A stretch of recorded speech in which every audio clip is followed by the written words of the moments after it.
मैनू पंजाबी तो नहीं आती है, हिंदी में गल करांगा। सबसे पहले तो मैं आप लोगों को आपके जज्बे को सलाम करता हूं। मैं उस परिवार से हूं जिन्होंने इस देश के संविधान का निर्माण किया। डॉक्टर बाबा साहब अम्बेडकर जी का परपोता होने के नाते मैं आप लोगों के इस आंदोलन में पूरे दिल से पूरे सभी भारत में ही नहीं, भारत के बाहर, अभी मैं बैठा था तो मुझे कनाडा से फोन आया, ऑस्ट्रेलिया के जितने भी अम्बेडकराई पूरे विश्व में है, सभी विश्व के अम्बेडकराई लोगों ने आपके इस आंदोलन को समर्थन दिया हुआ है। पूरे वर्ल्ड के लोग आपको देख रहे हैं। ये मोदी सरकार में आने के बाद पूरे देश भर में एक डर का माहौल था, और खासकर बाबा साहब को मानने वाले लोगों में एक डर था कि ये मोदी संविधान को हटाने की कोशिश कर रहा, लोकतंत्र को हटाने की कोशिश कर रहा। डॉक्टर बाबा साहब अम्बेडकर जी ने इस देश को संविधान देते समय ये डर महसूस किया था कि लोकतंत्र को इस देश में हम दे रहे हैं, लेकिन वो कब तक टिकेगा, क्या लोकतंत्र इस देश में बचेगा। लेकिन आज मुझे आप लोगों को देखकर लगता है डॉक्टर बाबा साहब अम्बेडकर जी ने 1956 में यह डर महसूस किया था, लेकिन आज 2020 में पूरे कॉन्फिडेंस के साथ लेता हूं, मोदी नहीं, मोदी का बाप भी आ जाए, इस देश से लोकतंत्र कभी नहीं हटने वाला। मेरे पहले कुछ लोग कह रहे थे कि ऑपोजिशन आज खत्म हो गया, मीडिया खत्म हो गया।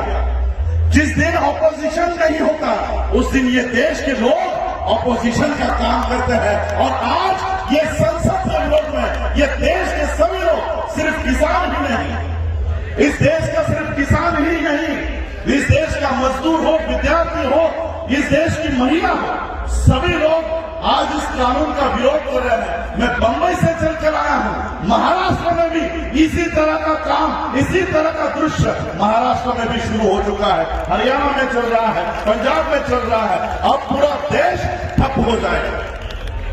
जब तक इस कानून को वापस नहीं लेते, जब तक इस कानून को पूरी तरह से बर्खास्त नहीं करते, तब तक हम अभी अपने इस स्तर से हटने वाले नहीं हैं। और इसलिए मैं आज आप लोगों के जज्बे को सलाम करने के लिए मुंबई से यहां पर चल के आया हूं। और मुझे आज तहे दिल से खुशी हो रही है कि मेरा संविधान, बाबा साहब का संविधान इस देश से कभी नहीं हट सकता।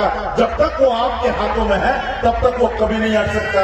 आरएसएस, मैं आप लोगों को एक ही, क्योंकि बहुत सारे स्पीकर्स हैं, सभी लोगों को समय की मर्यादा है, मैं एक ही बात आप लोगों के माध्यम से मोदी को बताना चाहता हूं। मोदी को लगता है कि संसद में अब हम बहुमत में आ गए, 350 के ऊपर एमपी हो गए हैं, राज्यसभा में हम लोग बहुमत में आ गए। मैं मोदी से कहना चाहूंगा कि भले ही कितने भी बहुमत में तुम संसद में आ जाओ, कितने ही बहुमत में आप राज्यसभा में आ जाओ, लेकिन देश में हम बहुमत में है, देश में चलने नहीं देंगे, देश में घूमने नहीं देंगे, ठीक वहां पर हमारी संख्या ज्यादा है। और इसलिए आज आप लोगों के इस आंदोलन में मैं सहभाग होता हूं। और आप लोगों, क्योंकि समय की पाबंदी है, एक नारा देकर अपनी वाणी को विराम देता हूं। वाहिगुरु जी का खालसा, वाहिगुरु जी की फतेह, जो बोले सो निहाल। धन्यवाद, थैंक यू, बहुत बहुत धन्यवाद जी।